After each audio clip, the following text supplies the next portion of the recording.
It's time for AggroChat, the official podcast of the Tales of the Aggronaut blog and stalwart gaming community, where we talk about stuff and things, and the stuff about the things, and sometimes gaming. I'm Belghast, and let's start the show.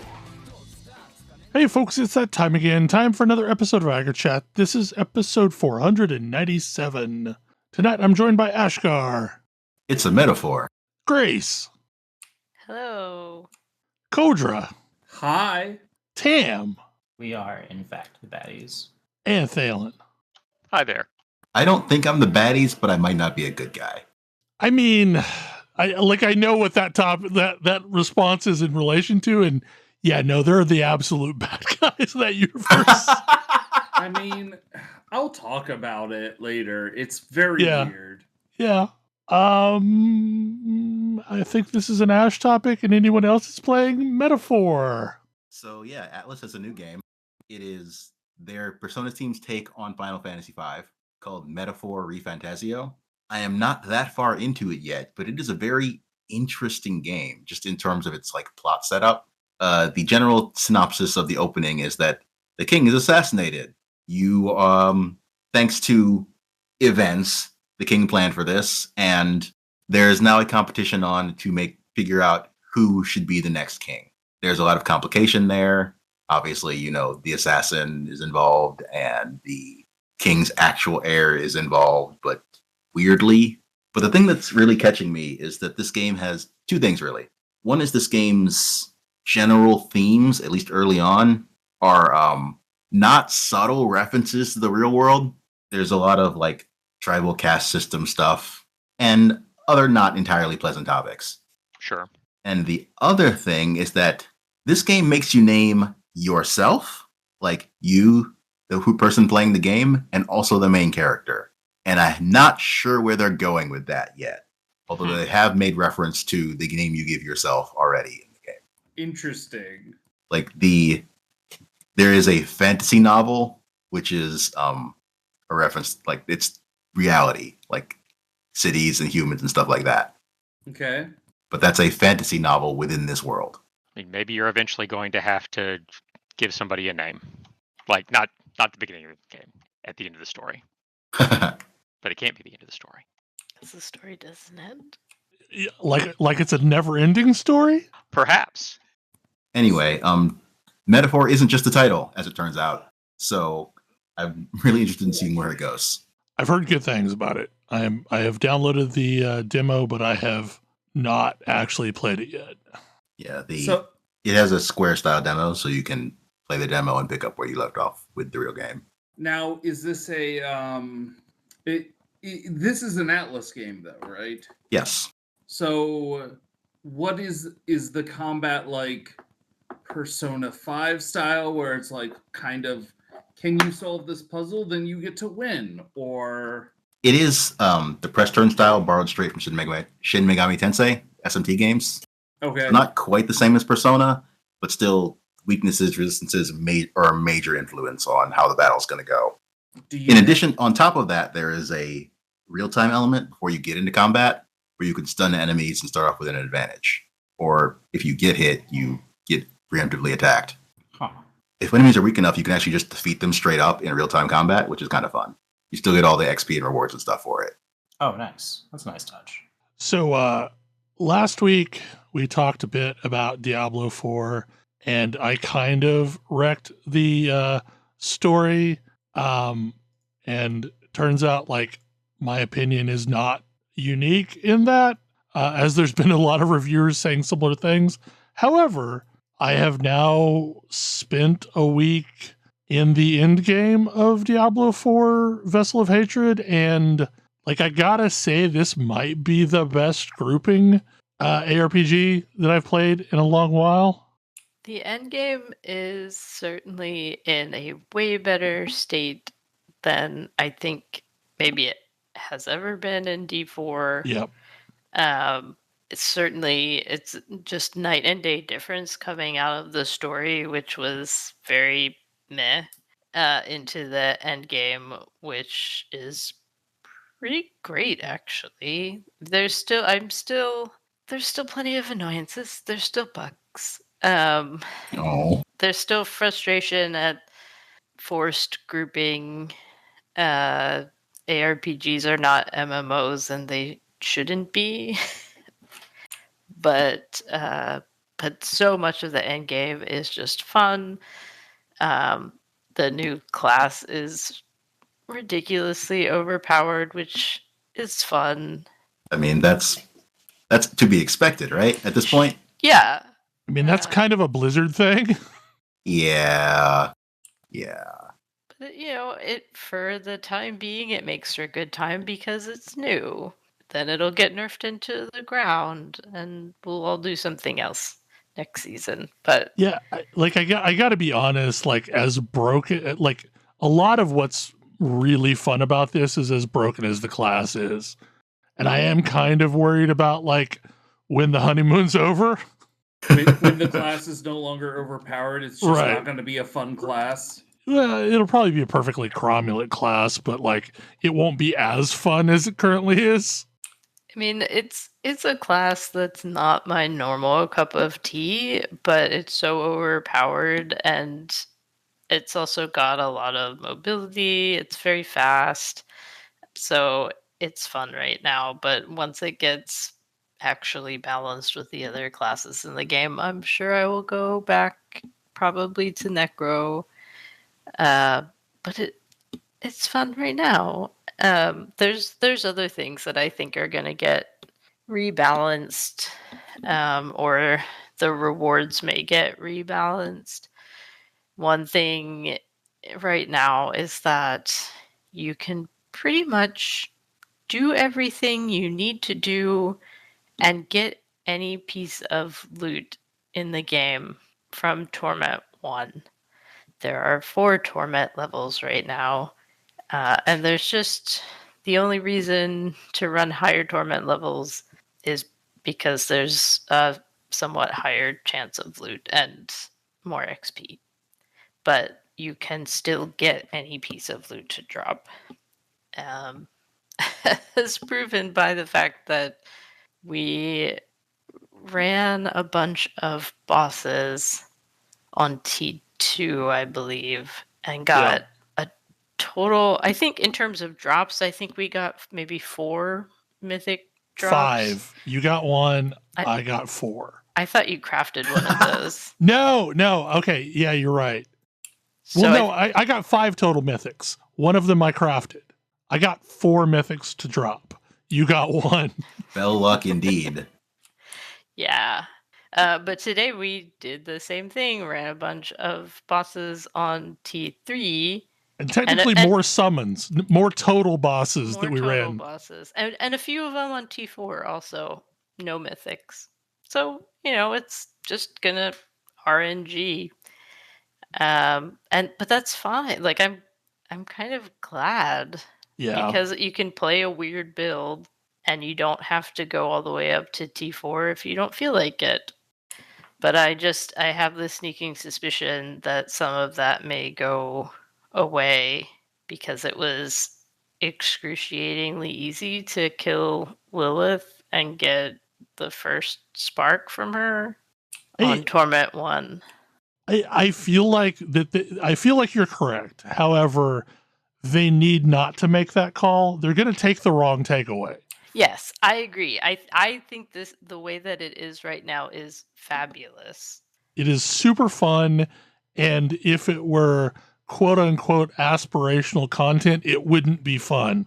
I mean, there's a reason when we were killing bosses today that we just turned the temperature down to T3 because we could summon and kill a boss on T3 about 2 or 3 times in the time it would take us to kill it on T4. We could still totally kill it on 4.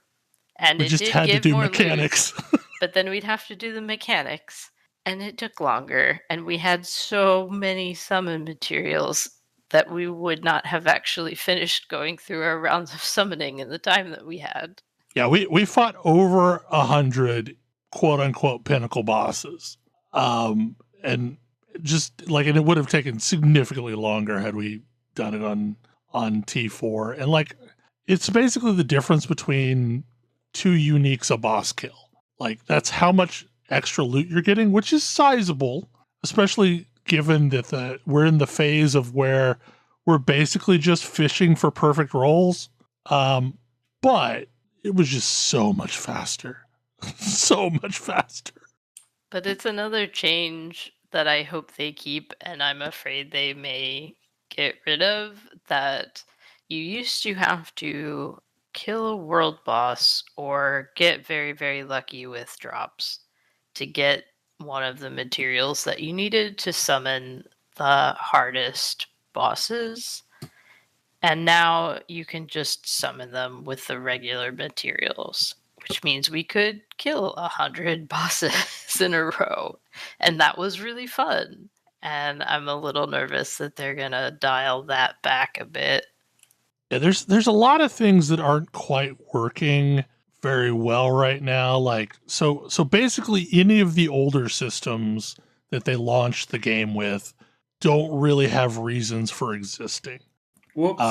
So like legions and world bosses and nightmare dungeons are essentially things that you will never actually run unless you just want to for some reason. World bosses are still sort of fun.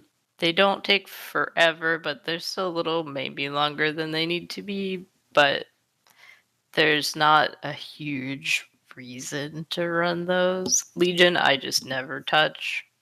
I used to like Legion a lot, but like there's just no point. Nobody's doing them. So it's basically, do you want to go solo a Legion event? And Nightmare Dungeons, I still run, but they're for getting the materials you need to masterwork, and it's much, much more efficient to get those from the Infernal Horde content, which is also significantly more fun.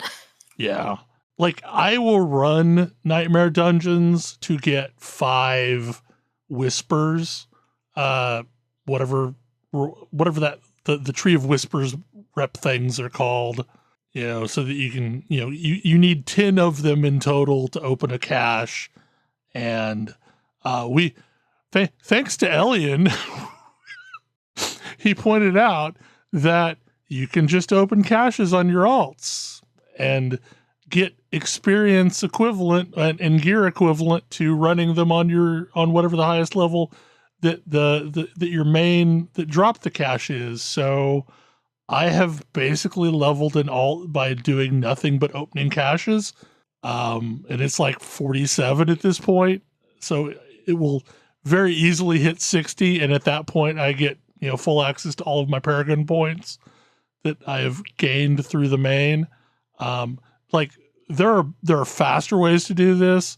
You can absolutely do the Diablo IV style pull up for alts, where you get a friend to run through either the pit or through Infernal Hordes and just watch the levels go fly by. So that's cool. I mean, to be honest, it's kind of like almost like a better version of Diablo 3 at this point. And like, I don't know if that's what they're going for, but I'm fully on board with that. Yep. Yeah, I think there's still maybe a handful of things that I like better about D3, but this game has a lot more to do at endgame, or at least it feels that way, and that is pretty nice. And grouping together feels good. We ran the Citadel, so the content that requires at least 2 people. We did that again this week. Now that we know what we're doing, we died a lot less, although we still died a little. Yeah, it's still annoying because, okay, so this is, I don't know that I got into this last week, but, the problem that I have with Citadel is it is not, the lessons that are being learned across the Citadel dungeons are not additive, so that, you're taught lessons in the first dungeon that it gleefully undoes in the second dungeon. And like, I feel like somebody was like, I'm just going to be clever. I'm going to do the opposite thing now that we just taught the players. See how clever I am? Yeah, there's even within the same wing of the dungeon. First you go into a room and there's 2 portals, and each player has to take a separate portal and do a thing in an amount of time, or you'll die. And then the next time you get to a pair of portals, oops, you both have to go through the same portal to do a thing, or you will die. So And if then you go if you out do and the do the thing other that you one think you're gonna together. do, right, you're gonna die. Like if you split and go into the 2 different portals, like you're screwing up. And like there's a couple of situations like that where like it sets up a clear, we're teaching you a mechanic, and then for whatever reason, we're just gonna change it on you with no forewarning. I don't like that. No, I don't like it at all. And it just feels like poor encounter design to some extent. But, like eventually we will beat it into our heads, and we will remember that this time is the exception time. Or we won't, because at this point the only reason to run that place is for cosmetics. And I don't know if I care about those particular cosmetics enough to keep doing this for multiple weeks. Maybe. But also, given our track record with ARPGs in general, I don't know how many more weeks we're going to be playing. Right. We're already winding down, because like we can wreck content on Torment 4, which is the highest difficulty, and like it's kind of reached the peak of the season. I mean, there is literally nothing left that I feel like I need to be doing, right? I have gear that is functional enough that I can do T4 easily. I have all my glyphs leveled. I have, I don't know. I've killed Lilith. I've killed all the bosses. There's nothing that I'm really chasing at this point. Sure, we could push the pit, but that doesn't sound very interesting to me, and it's not something I ever did much of in D3 either with Greater Rifts. The pit just doesn't seem to be terribly more rewarding the higher in difficulty I get. And like, I've never been a difficulty for difficulty's sake person, so I don't understand why we would want to do that. Like, I sure as hell don't care about like some imaginary leaderboard of how high someone can get. You don't want to be able to say that you're the best. Well, especially since there isn't a leaderboard. No, they got rid of the thing that had a leaderboard. And we don't know why. Yeah, we have no clue why. Just it disappeared. I mean, it wasn't super fun, but yeah, it's gone. I don't know if it's coming back or what. It still has the numbers and the stats for last season. Oh, man. Yeah, just like you can still access the stat screen, because I accidentally hit the hotkey for it the other day. But it's all just like the other season, the last season 5. So I don't know. Weird. There is one system that I feel like they need a major redesign on. One of the things that they added with Vessel of Hatred is rune words, because like Diablo 2. Like a certain group of the population is nostalgic about that, but like essentially if you have 2 jewel sockets on an item, you can equip 2 words in those sockets and it will give you some effect. And it's usually like spender builder type functionality. So one half of the rune word will give you a way to gain the resource that you need, and then the other half spins it. So, and you can get like abilities from other classes through doing this. I'm not like, well, I guess that's not true. I'm using Bulwark from Druid. Yeah. And also I'm just automating Vortex so that I pull things in more often. And that's fine. Like I actually like the rune word functionality.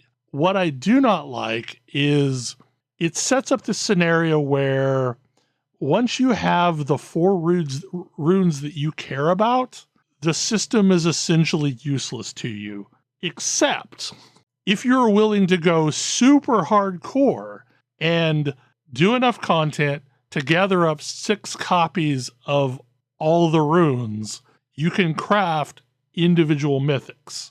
So like if you have the 2 unobtainium that are required to craft a random mythic, plus 6 copies of 3 different runes, you can craft a very specific, like you can craft like Tyrael's Might, which is the chest that we wanted for the build that we're both running. Like you just craft that and you're good. But like it is not super common to get rune words. Like honestly, the bossing that we've been doing is probably the literal best way to get it. And it's totally random how you get them. The best way to do it is in the Undercity. There's a tribute that will Yeah, guarantee that's that right. four runes will drop, and that is extremely quick. So that was how I got the ones that I needed for the build. But yeah, the bosses also will each drop 1. What annoys me about the system, though, is they have different rarities of these runes, but they're not upgrades for each other. So, like, there's not a blue version and a yellow version and a legendary version. They're just totally different runes. And there's no way to go from, say, a blue one to a yellow one to a legendary one. So there's no incremental advancement of the thing. Because, like, it would make more sense if, you know, you got a slightly crappier version that's a blue quality one, and then you get a slightly better one that's a yellow quality one, and then eventually you can get the bestest version, which is a legendary one. But they don't work like that. But you can sort of convert 3 of one tier into a random rarity rune that is going to try and favor an upgrade, but it's not always going to upgrade. So it's just this whole mess of how you get the runes you actually want. The real answer is you just keep grinding content until the exact one that you want drops. But like it's just that whole system needs to be kind of rescoped because it doesn't make a lot of sense. Yeah, and it's like I agree that the functionality of it is good and fun. It's kind of nice to have the option to have essentially 2 other spells that you don't have to put on your bars but can cast reliably. But the fact that once you have them, you basically ignore it for the rest of the game is pretty boring. I mean, I guess in a way gems are similar, but at least with gems you sort of start with the lower ones and build up once you Right. have enough resources to get the highest tier. And so maybe something like that would be better here, like you were saying. But It takes long enough to get the good gems that it feels meaningful, the journey that you take to get there.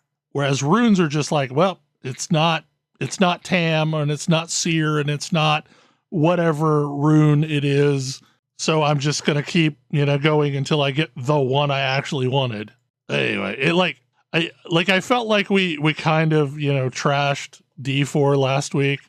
It deserved some of that. It does. The story really deserved it, but the game end game is in the best place it's been, and I would definitely highly recommend folks check it out if they dig that sort of game.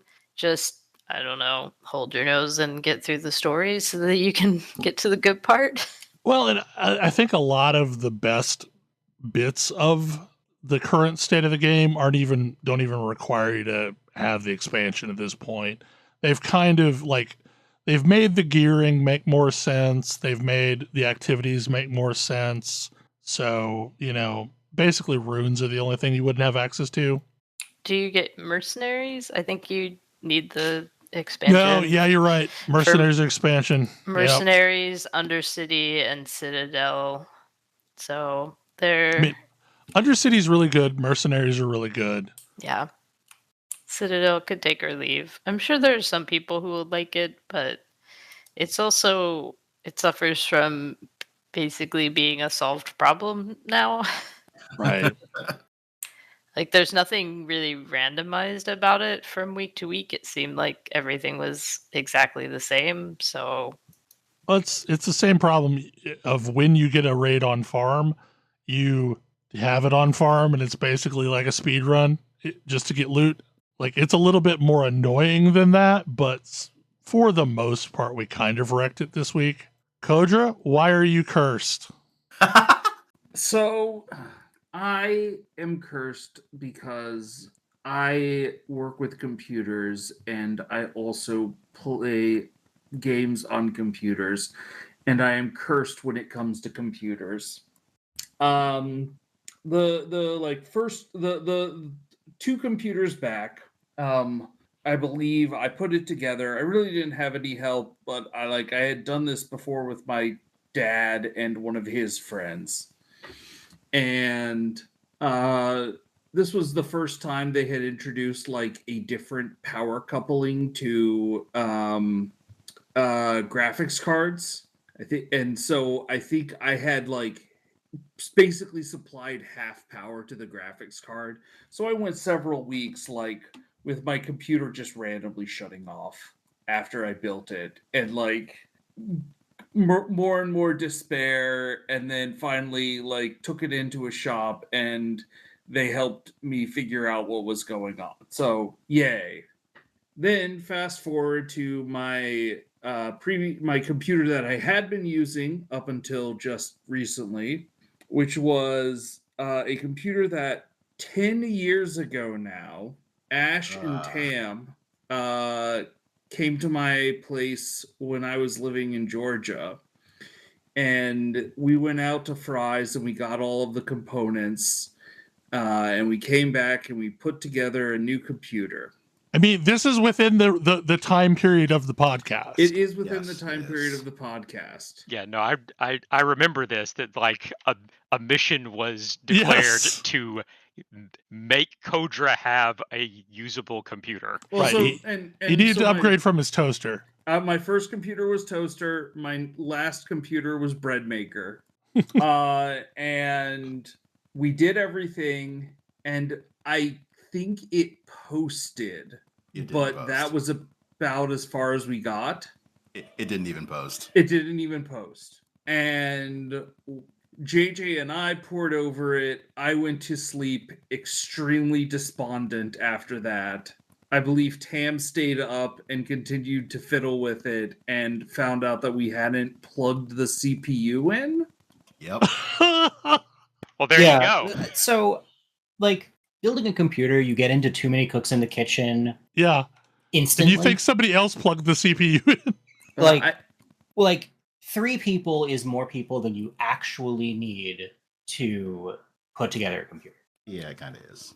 So I had spent the previous like 4.5 to 5 hours while this was being assembled from scratch and etc. Like whatever I was doing and probably browsing the internet, like potentially making snarky comments in what would that have been? AIM. AIM, yeah. Yeah. But it meant that when the two of them were exhausted from having looked at this for hours on end, I was still pretty fresh, and so I like, sidled up to the computer and said some vaguely threatening words and started tracing things. Well, I was like, let me just give it a once over. They probably got it all, but let me give it a once over. I like I said, I muttered some like vaguely threatening things to the computer, and as I leaned in and nudged it, an unplugged cable like kind of dangled out. And I was like, oh, that should probably be plugged in. That's probably important. The and Archibus from Ridcully method of getting the computer to work. Yeah, well, yeah, and then threaten what I ended up and doing it shows was you what it needs. spending the next several hours like installing the OS from scratch and stuff, because it's not like that's terribly difficult, but it meant that it was kind of a nice morning. Anyway. It was kind of a nice morning for Kodra to wake up and have like, hey, your computer just works. Yeah, it was very nice. I was very appreciative. We did have to reinstall the OS anyway because of a large hard drive problem and 32-bit Windows XP. Oh yes, yeah, that was a thing. Anyways, my computer has recently started just freezing. We figured it out finally. Probably I need more thermal paste. I probably could salvage my old computer by like cleaning it off and reapplying thermal paste. Apparently Foundry does a decent job of getting my CPU to boiling point. And that's the point at which the CPU cuts off. Anyways, I found this out because I got core temp, and like while Foundry was open, it was at 97 degrees Celsius. That is too high. That is too high. Correct. I was like, wait, 100 is boiling. Oh no. Okay, I see what's happening now. We'll probably salvage that and try and use it for something else. But I was like, you know what? I am at a point in my life. I do not need a headache. I'm going to go to one of these companies that I can purchase a fully put together PC from.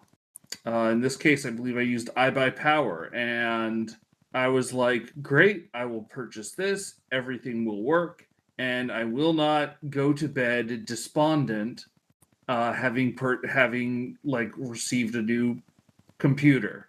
And that was a mistake on my part, because I get the computer, I have Ash come and put the graphics card in, because the graphics cards are huge and they have to be shipped separately, because you wouldn't want to move it cross country with the graphics card just standing in there. Yeah, graphics cards are gigantic now.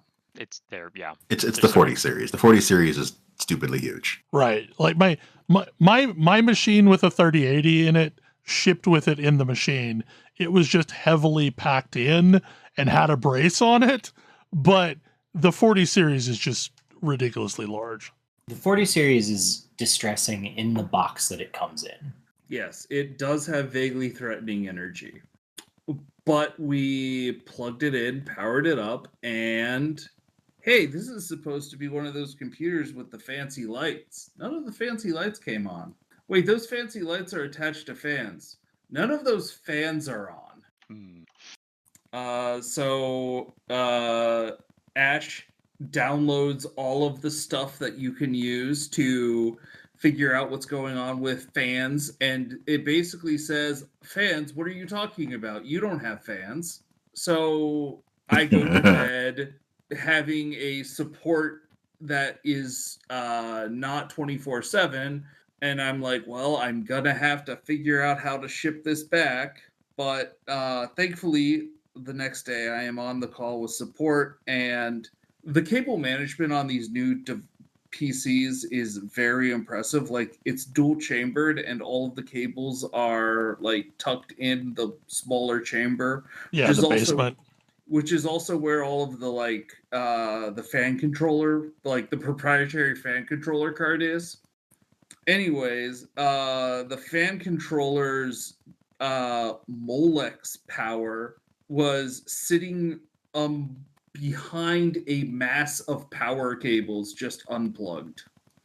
But I was also getting blue screens, and I was like, well, maybe I'm getting blue screens because like the fan controller isn't powered on. Mm-hmm. And I mentioned this to both Ash and the support person, and they're like, no, that's definitely not true.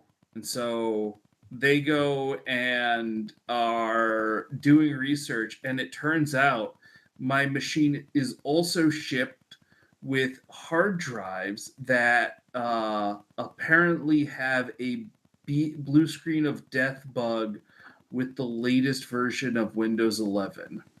That's amazing. Cool.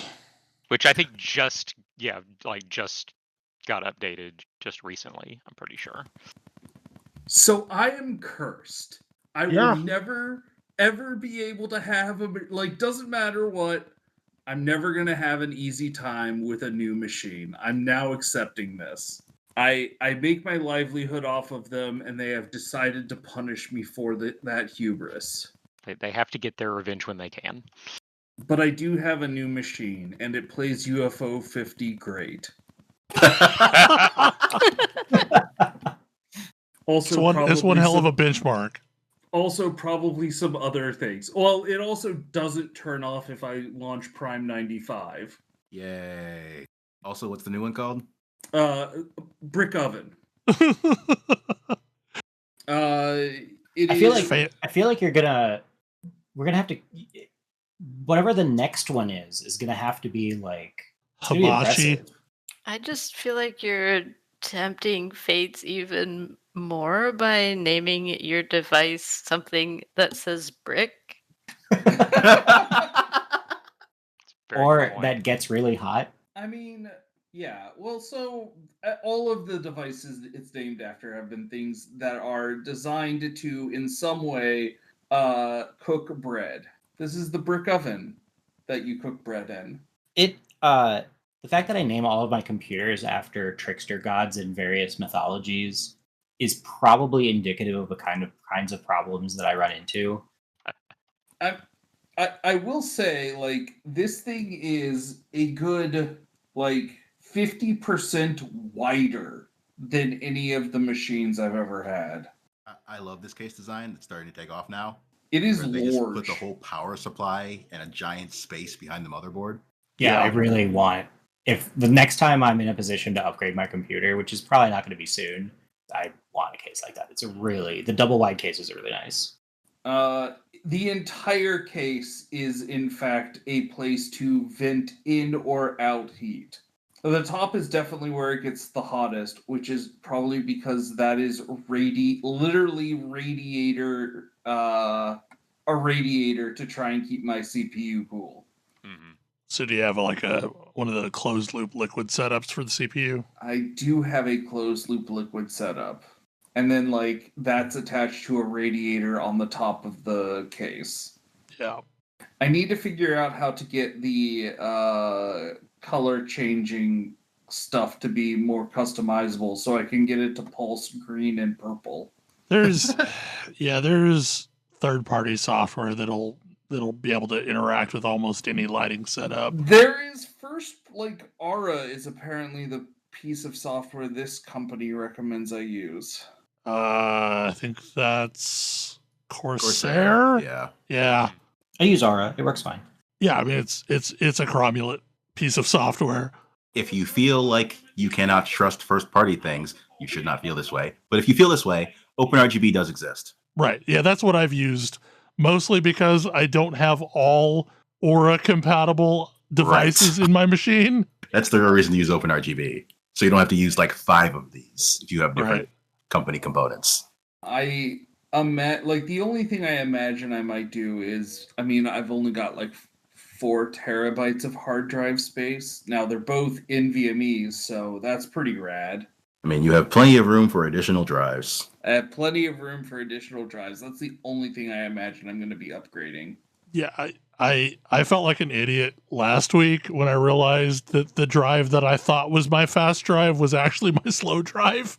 Oh no. So I've been favoring the wrong drive this entire time. Oops. Have you? Because I was just curious, so I ran one of the benchmarks for the drive space. I'm like, oh no, because I thought I had 2 SSDs. I did not think I had any NVMe storage, and at some point I was gonna deal with that. But no, apparently one of my drives is NVMe. This is another side effect of not building your own machine. Is you don't know exactly what's in there unless you go rooting around. With you, after about 4 months, I can build my machine myself, and I don't really remember what's in there.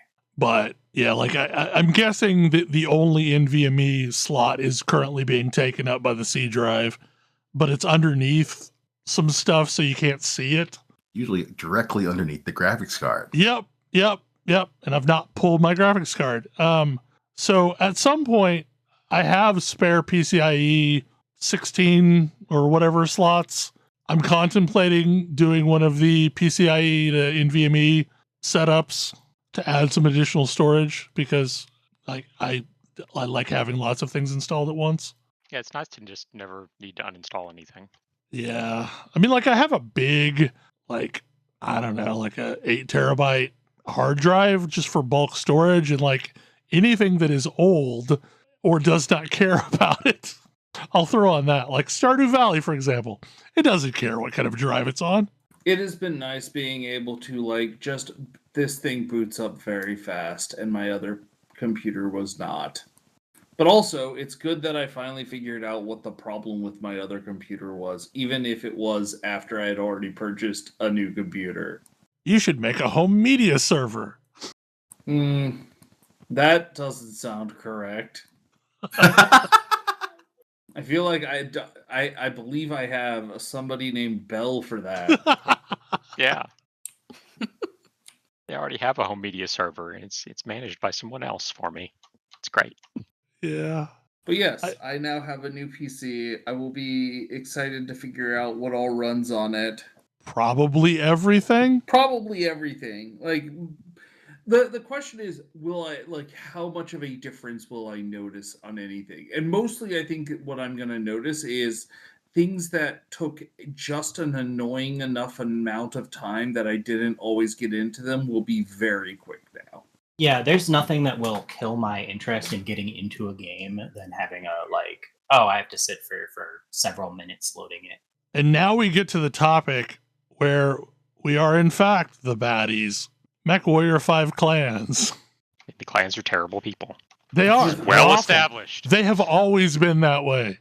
Yeah, clans are definitely the bad folk here. I am playing this game, trying to think what all to say. Like, it starts you off with something that's like, hey, just in case you didn't know, you're part of a clan. The clans are bad, which is definitely a way to start a game. Like, you start with one of the trials in which you have to see. It's interesting because they definitely call it kills.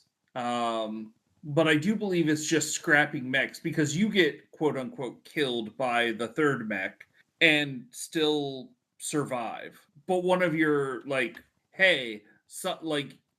pulling back, are all clans like eugenics freaks? Like, we have to grow our new people in vats? Yeah, it's pretty much a thing. Yeah. Okay. So that's a thing going on. And it's like there is a ship that shows warps outside of one of the clan homeworlds. I'm guessing this is established lore or something. It felt like we're gonna tell the story of this historical event. But this causes all of the clans to be like, whoa, those wacky those wacky tyrants in the free worlds are now gonna come and try and kill us, and so we need to make sure that we go and kill them first. Oh, it's the start of the invasion of the Inner Yep. Sphere. Yeah, Yes. that's like the historical event Right. when Yes. it comes to the clans. Like there was an entire early MMO called EGA BattleTech that tells this story. Like, this is basically like how the clans were introduced to BattleTech / Mechwarrior. It's like, oh, you thought the Inner Sphere was all there was? No, there's all these jackasses out there with better tech, and they're going to come kill you. Congrats. Yes.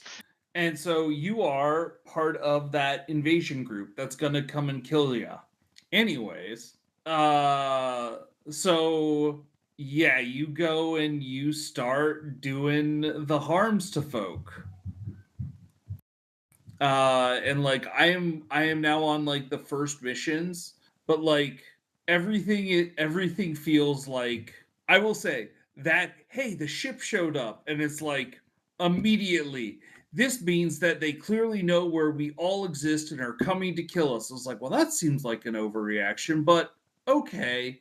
There may be a little paranoid. Yes. They may be a little paranoid. Yes, that is definitely a thing you are getting as you are playing this, is that maybe the clans are a little bit paranoid. And then, yeah, you also immediately start invading the outer periphery and instantly get bogged down fighting an insurgency campaign, when you should probably be doing something else. But, clans and honor and whatnot. Somebody dishonors the clans. Yep. It's definitely we are absolutely 100% the baddies, but also your character is not necessarily trying to be the baddie. Your characters are all trying to do the right thing, and also you're fighting a bunch of pirates. So I don't know, clans, they're kind of terrible. I really need to boot that up. So far I've done it's a big shift in how and I don't think I love it yet. It's a big shift in how like Mechwarrior Mercenaries is like, all right, so we're trying to keep the lights on in this mercenary unit while like running missions and making money, and like that's not really the focus. The focus here is like, actually we're bringing all of our tech with us, and like you just have to like earn rank up points and unlock things, and everything is on an omni mech, which means that everything's more powerful but less customizable. Yeah. So getting used to that. But yes, you're definitely the baddies in this one. But also everyone seems to be the baddies in this. Yeah, like BattleTech is not a BattleTech is one of the early reactions to the Cold War, shall we say? Mm-hmm. It's not as much of a crap sack world as 40K, Yeah. but it's still. But it turns out that McCarthyism was terrible, and it's still a really terrible place to live. Well, yeah, there's a lot of games and media that are like anti-McCarthyism. And there's also a lot of like, this is high-tech feudalism going on in the BattleTech world. Yeah. Oh, yes. Oh, that's definitely true. Yeah, this definitely feels a little bit weirder just because of how, like, the eugenics angle is definitely one that is like, oh, I don't love that. Don't love that at all. But it's the inner sphere is definitely, yes, much more like feudalism. And it's like, we're gonna take out these backward, like people are showing up and it's like, oh man, look how backwards everyone is. Mm-hmm. I don't know, you really get to hate the first person you interact with, who is like your sort of your like drill sergeant on the like last training world before you get declared a Mechwarrior. You definitely don't feel like a scrappy outfit with running a mercenary shop in this game, though. Yeah. Which I do like in the other game, is like, I'm just like a scrappy guy. Yeah, like I get why people like the clan stuff, but that's never been my BattleTech. Yeah, I mean, for a lot of people, I think Mechwarrior 2 was like their introduction to this stuff. And so like the Mad Cat is just like, Mm-hmm. that's the iconic mech. Oh, it absolutely is for so many people. Yeah. So it's cool that you get to hang out in the iconic mech. It's like, it's just annoying that it's like attached to the story of the clans, which, is a mixed bag. I mean, at best. You're just over there doing a genocide. I don't know what you're talking about. Mm-hmm. Yeah, because I guess in general, like, the Mechwarrior games kind of like went back and forth between you play Inner Sphere and you play the clans. Because Mechwarrior 2, yeah, you're playing a clan Mechwarrior, but I know the original one was Inner Sphere. As a kid, I found it indecipherable. Entirely understandable. I think the first BattleTech game I played was Crescent Hawk's Revenge. Mm-hmm. Then I think from there I went straight into paper BattleTech. Yeah, that makes sense. Yeah, because there was Crescent Hawk's Inception. Was that like the very first BattleTech game, I think? And then Crescent Hawk's Revenge. Yeah, like, and I only got to play Crescent Hawk's Revenge because it mysteriously made its way onto a floppy disk from one of the weekend college trips that somebody's kid brother or older brother went to. Like, yeah, Crescent Hawk's Revenge was like some of the same folks that ended up making Dune 2. It's an important game. Dune 2 was a phenomenal game. It was. It was amazing. It's basically the first RTS. And like, I think technically it is the sequel to Dune on the Amiga. Technically, which was a role-playing game, not an RTS, but it's kind of like Goonies 2, and we never got the first one. We never got the first one in America. I think it, like, I guess it was on the Famicom in Japan. It was. I think it was originally an absolutely arcade was. game. Yeah, it was originally an arcade game. I think technically some arcades got Goonies the arcade game, but I sure as hell didn't play it, and I only No. ever saw Goonies 2. And like, Yeah. what the hell is this? Why do they have this fairy that they're trying to save? What? I thought it was a mermaid. Oh, Pretty sure mermaid. it's a mermaid, yeah. But there is a fairy that helps you out, I think, yeah, too. maybe, yeah. But yeah, there's like this mermaid, and the booklet definitely makes it sound like this mermaid is a pre-existing character that you should already know. Like, right. Really? Because I've seen that movie a lot. And I remember an octopus, not a mermaid. Japan's got to tweak everything. Yeah, I guess. I appreciate the two of you making me feel young. We are the old. I'm sorry. I'm just over here remembering how mad I was that I never had that game and had to play it at my friend's house. Like I rented it so many times, and like inevitably time would pass between the rentals and I would forget everything that I learned last time I attempted to play it, because that is one of the most contorted games ever. It's a very complicated game, yeah. Like every map has like an A side and a B side. Yeah. Or like break through the back wall of a room that you enter to go to the other side of the map. And yep, it was wild. Like it was a thing. And then there was the whole Dungeon Master-esque view where you're like going a room at a time. Mm-hmm. Like, no, it's mostly it's a platform that you go in a door and suddenly you're in like wizardry. Right, exactly, like a PC RPG from like early attempts to model a 3D dungeon. Yep. It was a wild time.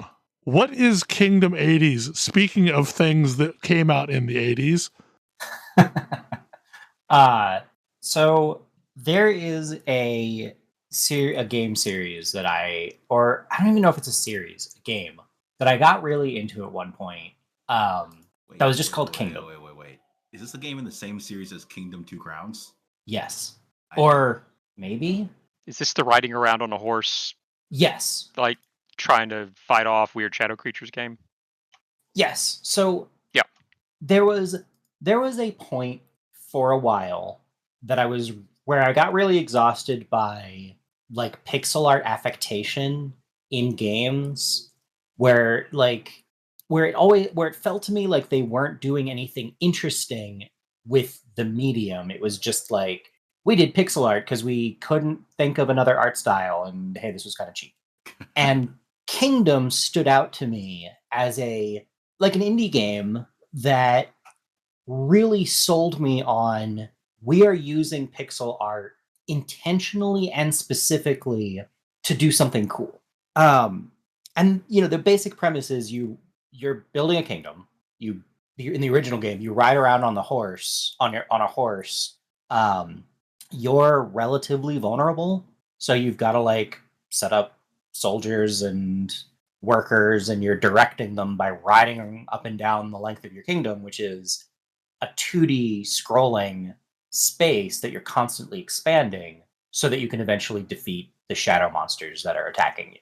And you build up more people and you try to get more automation. It's very it's like an RTS that's all about base building. Mm-hmm. And I really enjoyed it. Kingdom 80s is that same concept, except it's the 80s. You're a summer camp counselor kid on a bike with a hoodie. and your first order of business is to get some other kids on bikes to roll around with you.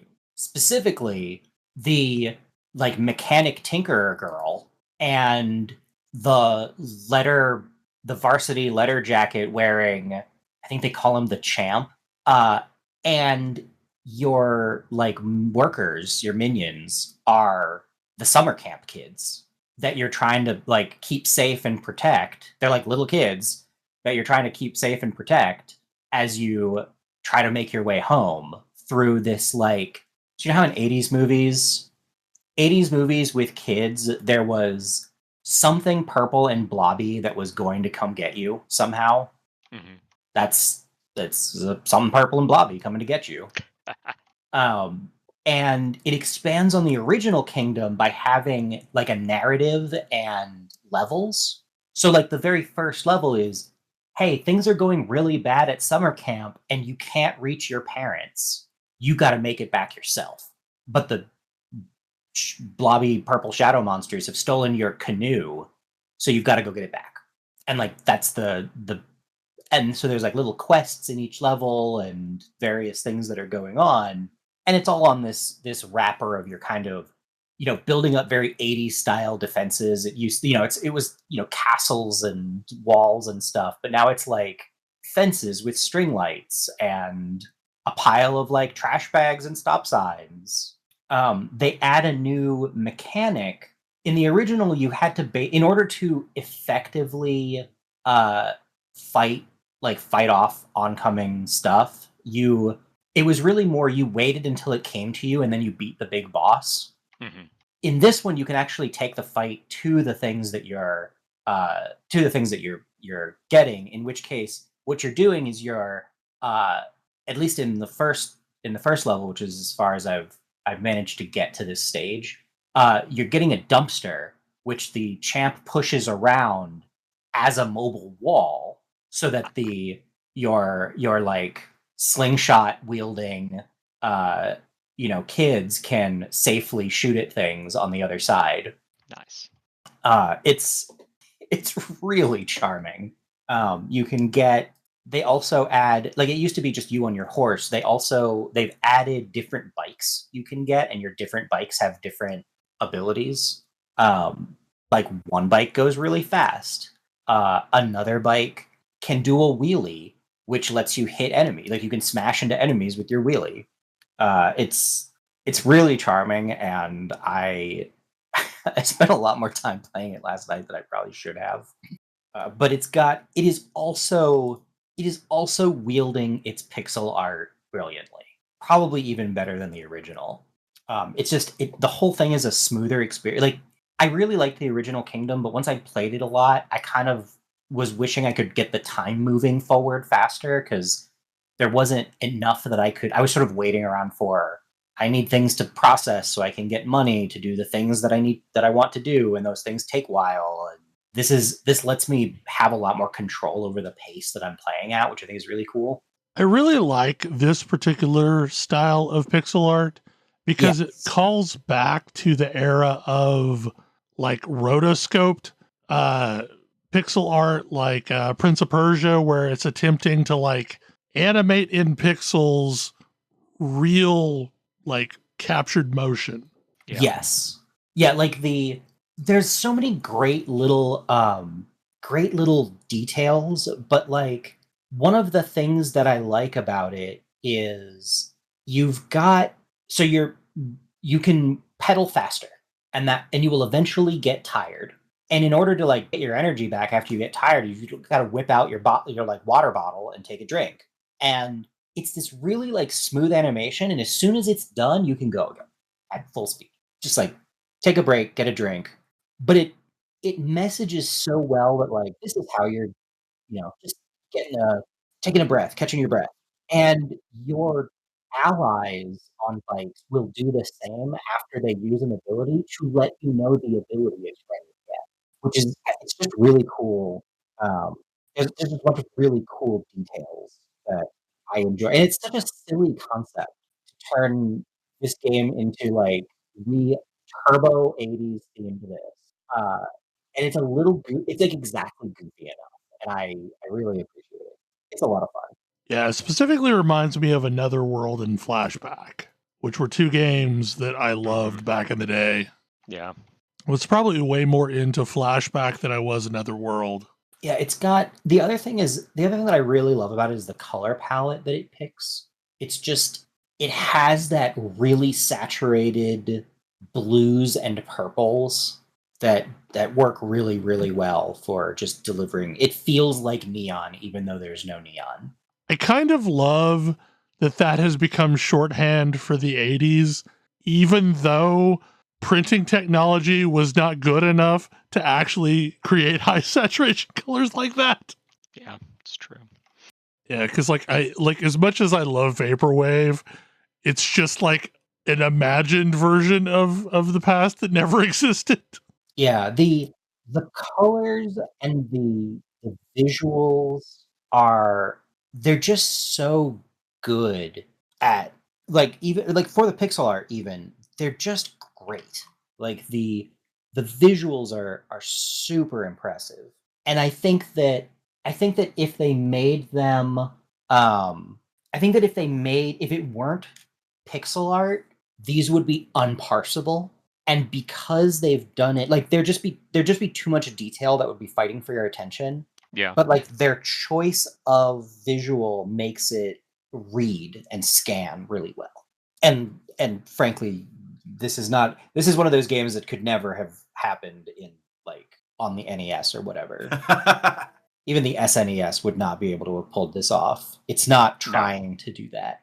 I always love those, honestly. Like Same. the first one I remember seeing was Owlboy when that came out in probably like 10 years old now. But it looks initially like it's trying to be an SNES game, and then as the game goes on, it just abandons it. Yeah.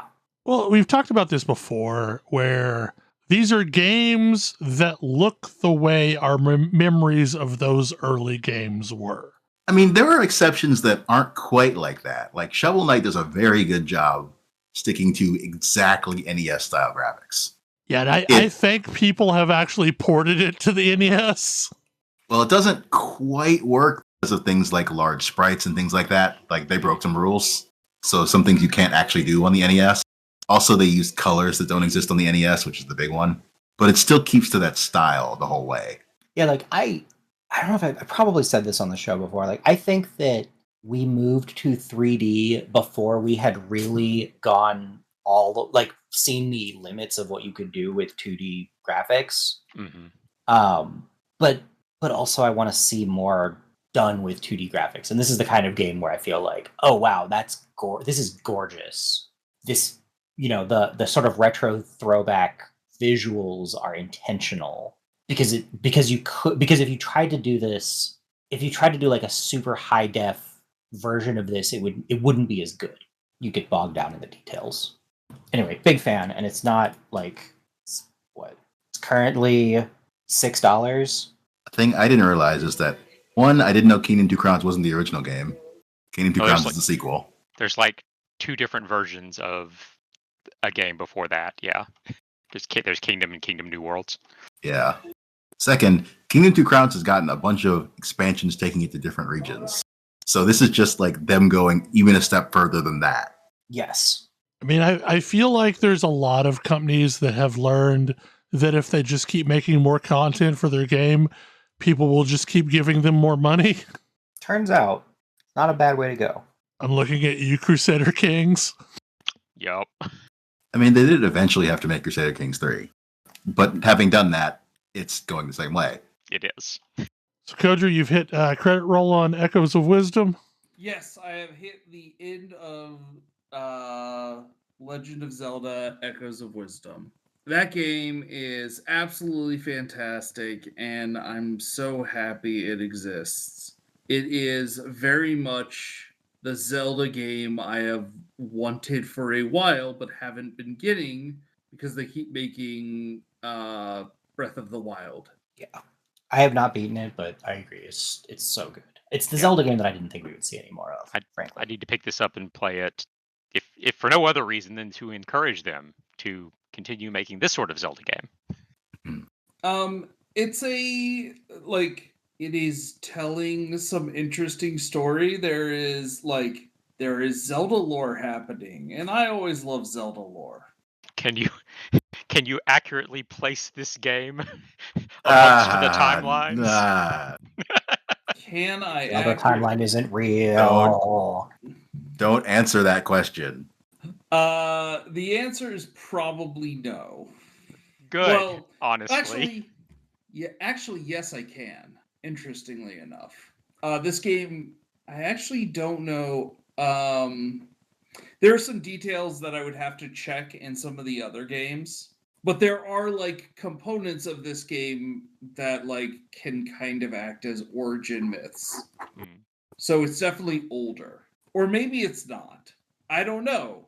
it features certain things that like are a big deal in Zelda, but we usually don't get to see. Okay. So that's fun. But yes, I liked how it plays. I liked the fights. The constraints of the game always felt good. Like eventually you do transition to a point where it's like I can just go everywhere now. But that also kind of corresponds to the time in a normal Zelda game when you can just kind of go everywhere now. Yeah. Like this is a normal thing as you get towards the end of the game. How long of a topic is Adios? It's pretty short. Go for it. So, much like this this commentary is going to be, Adios is also very short. It is. There are very few games that I will play, even if they don't have Y invert. P.S. Y invert is an accessibility issue. Put it in your goddamn games. Mm-hmm. That said, Adios is it's essentially a visual novel, but it's a visual novel in the like inspired by Gone Home sense, in that you're kind of walking around a space. And this is more about you're having a conversation over the course of a day with a friend who isn't happy with the decision that you've told him you want to make. More specifically, you're a farmer somewhere in the Midwest who has had for some time a deal with the mob to dispose of dead bodies via your pigs. Aha. And you would like to stop. You want out. Mm. And the course of the game is your conversation with your friend, who is a charming hitman, whose job it will be to make sure that no witnesses are left if you decide that you're done. And so wants to talk you out of it. It's neat. I mean, this sounds like a Papers, Please-ian no-win situation. I'm not sure because I've only it's pretty short, but I've only played through it one way. There's a lot of ways you can play through it. And it's interesting sort of embodying this character, because there's stuff that you can think of to say but can't bring yourself to say. Yeah.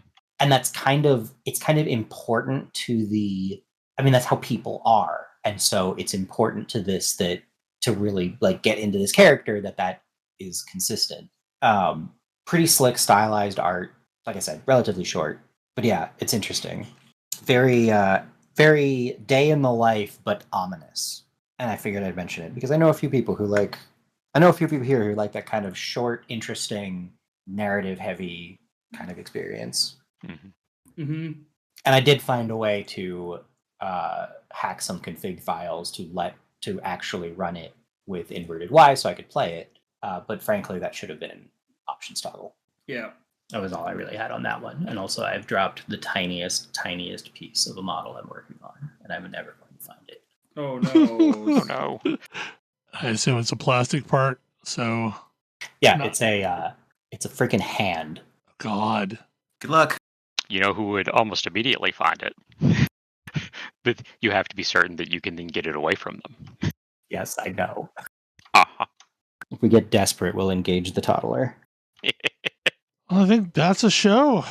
Seems like a show. Hopefully y'all enjoyed it, and we will see you again next week. Good night. Good night. Good night. Good night. Good night. See you.